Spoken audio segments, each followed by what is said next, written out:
नमस्कार मंडळी, प्रेमाची गोष्ट या मालिकेमध्ये आपण पुढे एक जबरदस्त ट्विस्ट बघणार आहोत। मिहिका ही हर्षवर्धनच्या ऑफिसमध्ये कामाला लागलेली असते आणि हर्षवर्धनने तिला चॅलेंज केलेलं असतं की मुली ह्या कधीच पुढे जाऊ शकत नाही। त्यामुळे तिला हर्षवर्धनला समजून सांगायचं असतं की मुली खूप काही करू शकतात आणि हर्षवर्धनने आता तिच्यावर होळीच्या पार्टीची जबाबदारी टाकलेली असते। मिहिका ती पूर्णपणे निभावत असते, तर पार्टीची सगळी अरेंजमेंट मिहिकाने केलेली असते। हर्षवर्धन, सावनी आणि आदित्य देखील त्या पार्टीमध्ये सहभागी होणार असतात। आता ही गोष्ट जेव्हा मिहिर सागरला सांगतो तेव्हा सागर मिहिरला सांगतो की हे बघ मिहिर, मला तर रंग खेळण्यामध्ये अजिबात काहीही इंटरेस्ट नाही, हे तुलाही माहिती आहे। मिहिर त्याला म्हणतो की दादू, जर तुला आदित्यला भेटायचं असेल तर हा खूप मोठा चान्स आहे तुझ्याकडे, कारण पार्टीमध्ये सावनी आणि हर्षवर्धन सोबत आदित्य देखील येणार आहे। तू पार्टीमध्ये त्याला भेटू शकतोस। आता आदित्य येणार आहे आणि आदित्य सोबत आपली भेट होणार आहे। सागर आता पार्टीला जाण्यासाठी हो बोलतो, तर सागर सुद्धा हर्षवर्धनच्या आणि सावनी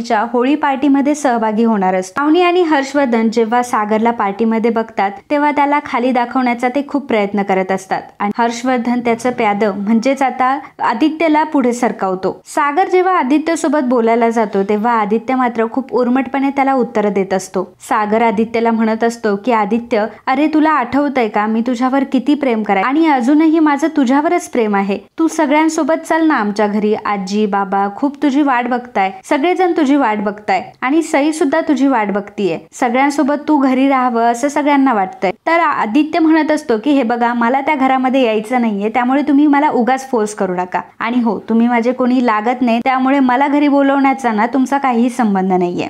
सागर त्याला खूप फोर्स करत असतो। सागर त्याच्या पुढे रडत असतो, गयावया करत असतो। तेव्हा आदित्य म्हणतो की आता कशाला तुम्ही रडताय? जेव्हा तुम्ही माझ्या आईला घरातून हाकलून दिलं तेव्हा तुम्हाला काहीच वाटलं नाही का? तुम्ही माझ्या आईवर एवढे अत्याचार करता, तिला तुम्ही एवढे टॉर्चर करता, त्यामुळे ती नेहमी आजारी असते, हे तुम्हाला माहिती आहे का? तर सागर त्याला सांगण्याचा प्रयत्न करत असतो की अरे सावनी तुला फक्त भडकावतीये, मी सावनीला कधीही त्रास दिलेला नाहीये आणि सावनी स्वतःहून घर सोडून निघून गेलीये, मी तिला कधीच घराबाहेर काढलं नाही। परंतु आदित्य मात्र सावनीचीच बाजू लावून धरत असतो आणि म्हणत असतो, खरं तर तुम्हाला त्या सईच्या आईशी लग्न करायचं होतं म्हणून तुम्ही माझ्या मम्मीला डिवोर्स दिला आणि तुम्हाला माझी मम्मा अजिबात आवडत नव्हती आणि आता सुद्धा तुम्ही तिलाच त्याच्यामुळे त्रास देताय। खरं तर तुमचा सगळा जीव तुमच्या त्या नव्या बायकोमध्ये आहे ना, आणि त्यासाठी तर तुम्ही लग्न केलंय ना। तुम्हाला फक्त सईची काळजी आहे आणि तुमच्या नव्या बायकोची काळजी आहे, तुम्हाला कुठे माझ्या मम्माची काळजी आणि माझी काळजी आहे। सागर त्याला सांगत असतो की अरे बाळा, असं काहीच नाहीये, मला खरंच तुझी खूप काळजी आहे आणि तू जे काही सईच्या आईबद्दल बोलतोयस ना, तर ती फक्त सईची आई आहे आणि फक्त सईपुरतीच मर्यादित आहे। मी आणि तिने फक्त आणि फक्त सईसाठी लग्न केलंय, नवरा बायकोचं आमच्यामध्ये कुठलंही नातं नाहीये आणि मी तिला बायकोही म्हणत नाहीये। आदित्य म्हणत असतो की नाही, तुम्ही खोटं बोलताय, खरं तर तुम्ही तुमच्यासाठी तिच्याशी लग्न केलंय। सागर त्याला समजावण्याचा प्रयत्न करत असतो की अरे असं खरंच काही नाहीये, मी तिला माझी बायकोच समजत नाही। आता आदित्यला सागरवर थोडा विश्वास बसायला लागतो, परंतु सागरला तो तसं काही दाखवत नाही आणि तिथून निघून जात। तर ह्या सगळ्या पार्टीची अरेंजमेंट मिहिकाने केलेली असते आणि तिने त्या होळी पार्टीला मुक्ता आणि सईला इन्व्हाइट केलेलं असतं। आता ही गोष्ट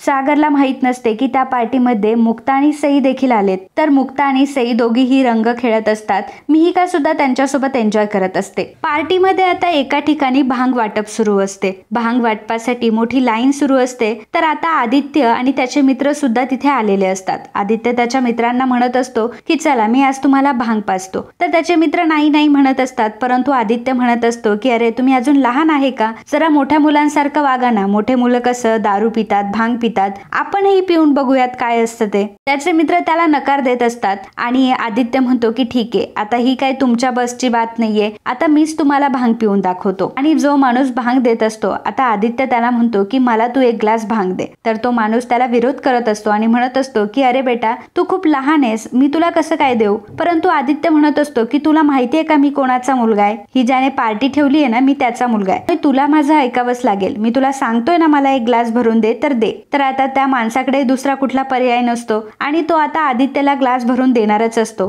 परंतु या गोष्टीची भणक मुक्ताला लागलेली असते मुक्ता येते आणि आदित्यच्या हातातून ग्लास घेते आणि फेकून देते. आदित्यला मात्र प्रचंड राग आलेला असतो. आदित्य म्हणतो की हाऊ डेअर यू, तुझी हिंमत कशी काय झाली की तू माझ्या हातातून ग्लास घेऊन फेकून दिलास. तोपर्यंत आदित्यला हेही माहित नसतं की हीच ती सागरची दुसरी बायको आहे. मुक्ता त्याला समजून सांगण्याचा प्रयत्न करत असते की अरे बाळा, तू लहान आहेस आणि या सगळ्या गोष्टी मोठ्या लोकांसाठी आहेत. मोठे व्यक्ती हे पिऊ शकतात, तू नाही पिऊ शकत. परंतु आदित्य तिला म्हणत असतो की तू कोण आहेस, तू कोण सांगणारी मला की मी काय करायचं आणि काय नाही करायचं.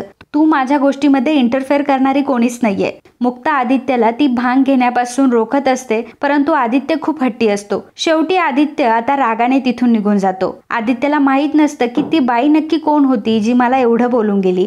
त्या बाईवर म्हणजेच आता मुक्तावर तो खूप चिडलेला असतो. आदित्यला पार्टीमध्ये अजिबात इंटरेस्ट नसतो, कारण त्याला असं वाटतं की त्याची पार्टी मुक्ताने पूर्णपणे स्पॉइल केली आहे. त्यामुळे तो एका बाजूला बसलेला असतो. सई आणि मुक्ता त्यांचे रंग उडवत असतात. त्यावेळी तिथे सागर येतो. सागर मुक्ताला विचारतो की तू इथे काय करतेयस आणि तुला कोणी इथे बोलवलं. तेव्हा मुक्ता सांगते की मला मिहिकाने पास दिले आणि तिनेच मला इथे पार्टीमध्ये इन्व्हाइट केलंय. सागर तिला म्हणत असतो की तुला मला सांगता आलं नाही का की तू येणार आहेस म्हणून. तुला माहितीये का किती मोठा घोळ होऊन बसलाय. तर त्याला विचारते की कसला घोळ, म्हणजे आम्ही आल्याने नक्की काय घोळ होणार होता. परंतु सागर तिला काहीही सांगत नाही. सागरला आता भीती वाटत असते की आपण तर आदित्यला सांगितलंय की मी तुझ्या आईला इथे घेऊन सुद्धा आलो नाही आणि मी तुझ्या आईला किती हेट करतो. पण जर आता आदित्यने मुक्ताला इथे बघितलं तर त्याला असं वाटेल की मी खोटं बोललो. आणि जेव्हा सागर आणि मुक्ता बोलत असतात नेमकी त्याच वेळी आदित्यने त्या दोघांना बघितलेलं असतं आणि आदित्यला आता ही गोष्ट समजलेली असते की सागर आणि मुक्ता हे नवरा बायको आहेत. त्यामुळे आदित्यचा मुक्तावरील राग अजूनच वाढलेला असतो आणि सागर बद्दल त्याला कुठेतरी चांगलं मत झालेलं असतं, परंतु तेही आता वाईटात रूपांतरित झालेलं असतं. सागर आणि मुक्ता दोघांनाही आता तो हेट करायला लागतो. आदित्य आता सागरला म्हणतो की काय हो, तुम्हीच तर म्हणाला होतात ना की तुमची बायको पार्टीमध्ये आलेली नाहीये, तुम्ही तिला घेऊनही आला नाहीयेत आणि तुमचं तिच्यावर अजिबात प्रेम नाहीये, तर मग ही आता इथे काय करतीये. सागर आदित्यला समजावत असतो की हे बघ आदित्य, अरे तू जसा विचार करतोय ना तसं खरंच काही नाहीये, हिला मी खरंच बायको म्हणत नाही. तर आता मुक्तालाही समजलेलं असतं की अच्छा, म्हणजे हाच आदित्य आहे आणि हाच सागरचा मुलगा आहे. आदित्यला आता सागरचा प्रचंड राग आलेला असतो आणि आदित्य आता डायरेक्ट पार्टी सोडून तिथून निघून जातो. मुक्ता आणि सागर दोघंही एकमेकांसोबत भांडणं करत असतात. सागर मुक्ताला म्हणत असतो की तू इथे आलीसच कशाला, तुला कळतंय का तुझ्यामुळे किती मोठा प्रॉब्लेम होऊन बसलाय. तर मुक्ता म्हणत असते की माझ्यामुळे कसा काय प्रॉब्लेम होऊ शकतो. ते दोघंही एकमेकांशी भांडत असतात आणि त्याच गोष्टीचा फायदा सावनी घेते. सावनी त्या दोघांकडे येते आणि म्हणते की अरे बापरे, तुम्ही तर खूप हॅपी कपल होतात ना, मग एकमेकांशी भांडताय कशाला. आणि मुक्ता, तू तर त्या दिवशी मला नको नको ते बोलून गेलीस आणि मग हे आहे का तुझं तुझ्या नवऱ्यावरचं प्रेम. तर सागरला आता प्रचंड सावनीचाही राग आलेला असतो. सावनी त्याला जे काही बोललेली असते, सावनीला त्याला तोंडावर पाडायचं असतं. तितक्यातच अनाउन्समेंट होते आणि कपल डान्स करायचा असतो आणि मिहिकाने मुद्दामच सागर आणि मुक्ताचं नाव पुढं केलेलं असतं, कारण तिला असं वाटत असतं की दोघांनीही जवळ यावं. त्यामुळे तिने मुद्दाम त्या दोघांचं नाव अनाउन्स केलेलं असतं आणि सागर आणि मुक्ताला समोर येऊन डान्स करायचा असतो. सागर आणि मुक्ताची अजिबातही मनाची तशी स्थिती नसते की दोघंही एकमेकांशी डान्स करतील, परंतु सागरला सावनीचं बोलणं आठवत असतं आणि सावनीची जिरवण्यासाठी सागर आता मुक्ताचा हात धरतो आणि मुक्तासोबत डान्स करू लागतो. सागर आणि मुक्ता खूप छान परफॉर्म करतात. सर्वजण टाळ्या वाजवतात आणि त्यांच्या जोडीचं कौतुक करत असतात. बघून सावनीला मात्र चांगल्याच मिरच्या झोंबलेल्या असतात. परंतु सागरला एका गोष्टीची खूप चिंता वाटत असते की त्याने आदित्यला निराश केलंय आणि आदित्य आपल्याबद्दल आता खूप चुकीचा विचार करायला लागलाय. घरी गेल्यानंतर सागर आदित्यला कॉल करतो, परंतु आदित्य सागर सोबत काही नीट बोलत नसतो. सागर त्याची खूप विनवणी करू लागतो. सागर म्हणत असतो की आदित्य, तू जसं म्हणशील मी तसं करायला तयार आहे, परंतु तू माझ्यावर नाराज होऊ नकोस, तू जे म्हणशील ते मी करेल. आदित्य म्हणतो की तुम्ही मला प्रॉमिस करा की मी जे काही म्हणेल ते तुम्हाला ऐकावं लागेल. त्यावर सागर म्हणतो की ठीक आहे. आदित्यने सागरला एका ठिकाणी एका हॉटेलमध्ये बोलावलेलं असतं आणि सोबतच त्याने मुक्ताला आणि सईला सुद्धा घेऊन यायला लावलेलं असतं. आता आदित्यने असं का केलं, कारण मुक्तावर तर त्याचा राग असतो, परंतु आदित्यने मुक्ताला का घेऊन यायला लावलं हा मोठा प्रश्न हा सागरला पडलेला असतो. सागर आता आदित्यने सांगितल्याप्रमाणे मुक्ताला आणि सईला एका रेस्टॉरंटमध्ये घेऊन येतो, परंतु मुक्ताला या गोष्टीची भनकही नसते की तिथे आदित्य येणार आहे. आता तितक्यातच तिथे आदित्य आलेला असतो. आदित्यला बघून मुक्ताही शॉक होते. सागर म्हणतो की बोल आदित्य, तुला काय हवंय, तुला मी काय करावं असं वाटतं. तर आदित्य म्हणतो की सगळ्यात पहिल्यांदा तुमची जी ही बायको आहे तिने माझी माफी मागायला पाहिजे.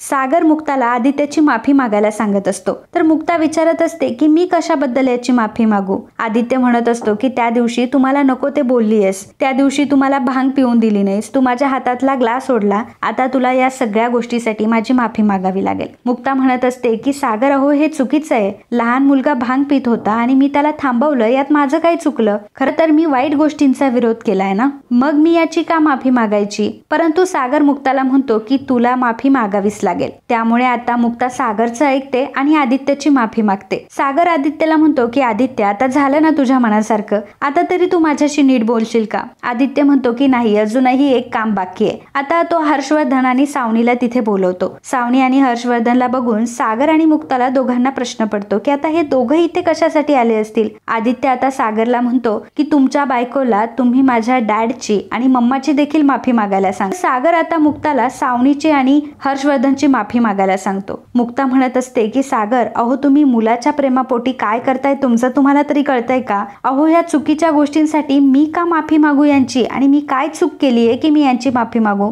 तर आदित्य तिला म्हणत असतो की तू माझ्या मम्माचा आणि माझ्या डॅडाचा खूप अपमान केलायस, तर तुला आता त्यांची सुद्धा माफी मागावी लागेल. मुक्ता या गोष्टीसाठी अजिबात तयार नसते, परंतु सागर मात्र तिला खूप फोर्स करत असतो आणि मुक्ताला आता तो जबरदस्तीने सावनीची आणि हर्षवर्धनची माफी मागायला सांगतो. मुक्ताच्या हे अगदी मनाविरुद्ध होत असतं. मुक्ता रडून त्या दोघांची माफी मागते. सागरलाही ह्या गोष्टी पटत नसतात, परंतु मुलाच्या प्रेमापोटी त्याने हे केलेलं असतं. सावनी, हर्षवर्धन आणि आदित्य आता तिथून निघून गेलेले असतात, परंतु सईने मात्र या सगळ्या गोष्टी बघितलेल्या असतात. मुक्ता आईची चूक नसताना मुक्ता आईला सागरने माफी मागायला सांगितलेली असते. त्यामुळे सईला मात्र सागरचा खूप राग आलेला असतो आणि ती सागरला तसं बोलूनही दाखवते. तर मित्रांनो, सागर आता ह्या सगळ्या गोष्टीतून कसा बाहेर निघेल आणि मुक्ताला त्याने माफी मागायला सांगितली आहे, तर मुक्ता आता सागरला माफ करेल का, की सई आता ह्या दोघांना जवळ आणण्याचा प्रयत्न करेल, हे बघणं खरंच खूप रंजक ठरणार आहे. परंतु मित्रांनो, जर तुम्हाला असे ट्विस्ट एपिसोड आवडत असतील तर लगेच आपल्या चॅनलला सबस्क्राईब करा आणि हा व्हिडिओ जर तुम्हाला आवडला असेल तर व्हिडिओला नेहमीप्रमाणे लाईक आणि सबस्क्राईब करायला अजिबात विसरू नका. धन्यवाद.